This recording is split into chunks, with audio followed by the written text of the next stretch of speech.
بسم اللہ الرحمن الرحیم. ناظرین محترم، میں ہوں عرفان محمود برق، جس نے فتنہ قادیانیت پر لا تعداد لانتیں بھیج کر سچے دین اسلام کو قبول کر لیا. اس وقت میں موجود ہوں محترم جناب غلام اسود چودھری، ایڈوکیٹ سپریم کورٹ، صدر ختم نبوت لارڈز فورم پاکستان، ان کے آفس میں. آپ نے دیکھا کہ چیف جسٹس صاحب نے، قاضی فائز عیسیٰ نے چند دن پہلے قادیانیوں کی فیور میں ایک فیصلہ دیا، جس میں قادیانی جس نے بدبخت نے قرآن پاک کی تفسیر کو اس نے ڈسٹریبیوٹ کیا، جس کی پداش میں اس پہ ایف آئی آر ہوئی، لیکن چیف جسٹس نے اس کی فیور کی اور قادیانی کو اس نے رہائی دے دی. اس والے سے ہماری پوری پاکستانی قوم کے اندر ایک تشویش کی لہر پائی جاتی ہے، غم و غصے کی لہر پائی جاتی ہے کہ قادیانی جو کہ کائنات کے بدترین کافر ہیں، جنہیں ہمارے پوری امت مسلمہ جن کو کافر کہتی ہے، اور پاکستان کے اندر جن کے خلاف جو 74 میں تحریک چلی، جس کی پداش میں ہماری پارلیمنٹ نے قادیانیوں کو 74 میں غیر مسلم اقلیت یعنی کہ کافر قرار دے دیا. اس کے بعد قادیانیوں کے خلاف 84 کے اندر ختم نبوت کی تحریک چلی، جس کے اندر قادیانیوں کو شعر اسلامی استعمال کرنے پر پابندی لگا دی گئی، جس کے تحت کوئی بھی قادیانی خود کو مسلمان ظاہر نہیں کر سکتا اور نہ کسی مسلمان کو پریچنگ کر سکتا ہے، اور کوئی بھی ایسی ایکٹیویٹیز جس سے وہ مسلمان شو ہو، شاعر اسلامی کی توہین کرے، وہ بالکل نہیں کر سکتا. اگر وہ کرے گا تو پاکستان کا قانون ہے 298BC کے تحت اس پہ ایف آئی آر درج کی جائے گی. اس کے بعد الحمدللہ ہمارے سے پہلے بھی ہمارے کابرین نے ختم نبوت کے پہرے کے لیے جانیں دی ہیں، مال دیا ہے.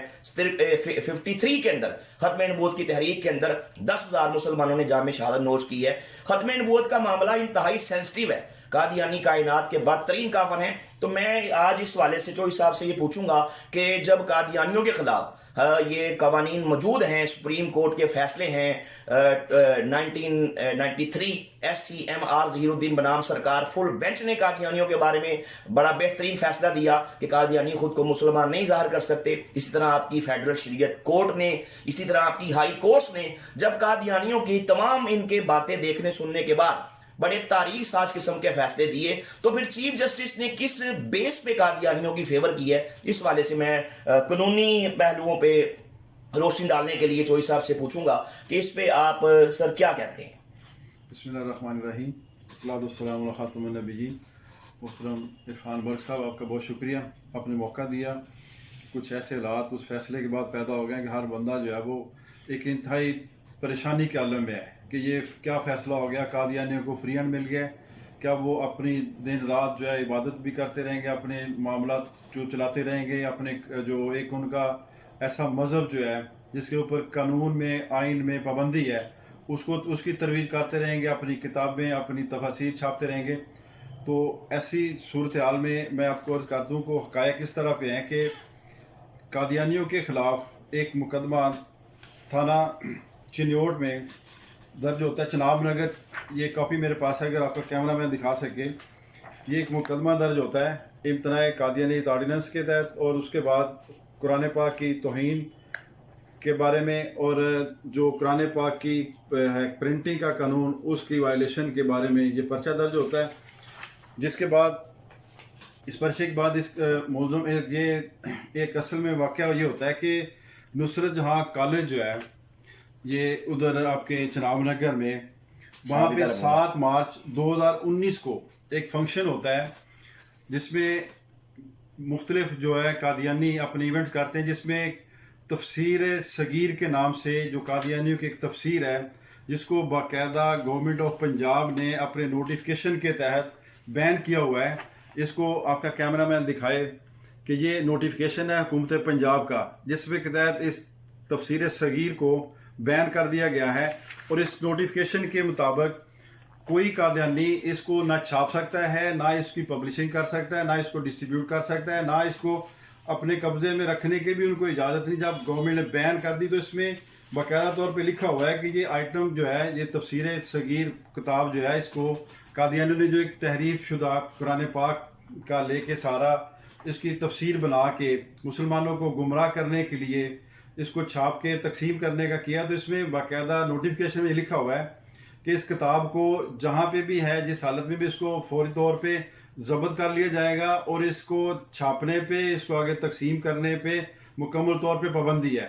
تو اس فنکشن میں انہوں نے، عرفان صاحب، وہاں پہ بچوں کو کتابیں یہ تقسیم کی تفسیر صغیر کے نام سے، اور اس کی باقاعدہ انہوں نے ترویج بھی کی.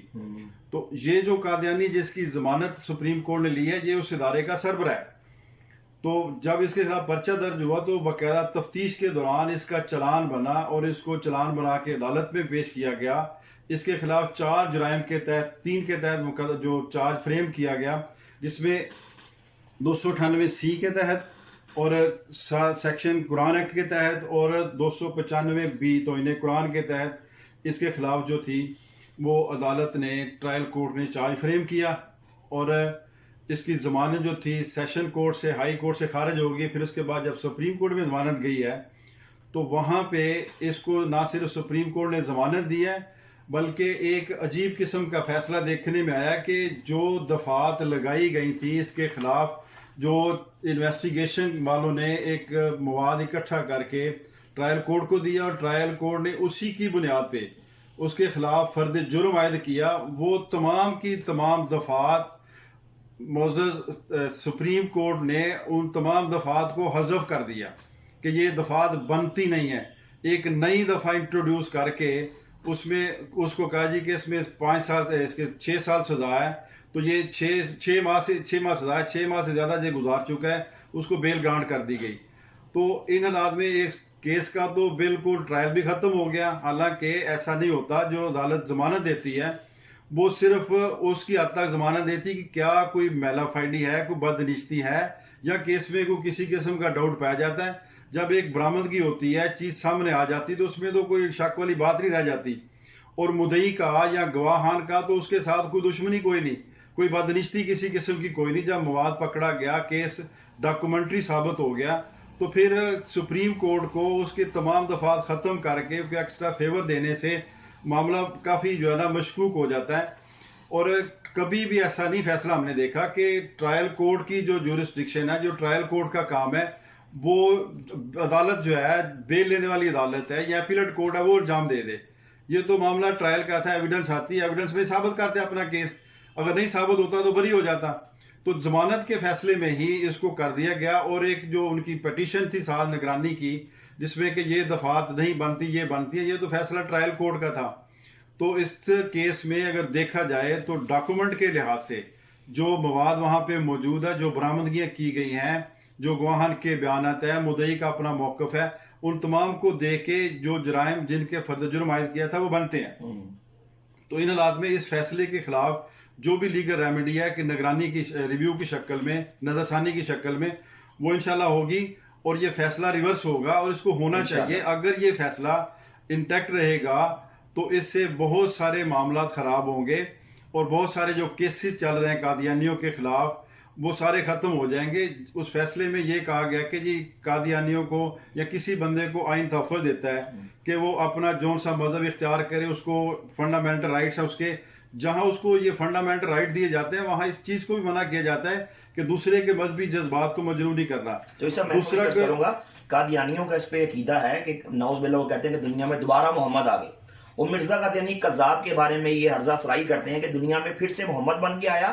اور معاذ اللہ مرزے نے یہ بات لکھی، تذکرے کے اندر موجود ہے، آپ کو پتا ہے انا انزلناہ قریبا من القادیان، کہ ہم نے قرآن پاک کو قادیان کے قریب اتارا ہے. تو جب اس قسم کی باتیں پبلک میں آئیں گی تو کیا لوگ برداشت کریں گے؟ سر یہ اس طرح کوئی برداشت نہیں کرے گا. دیکھیں قادیانیوں کے خلاف اگر ایسا فیصلہ ہے تو ہمارا آئین جو ہے وہ ان کو کافر قرار دیتا ہے.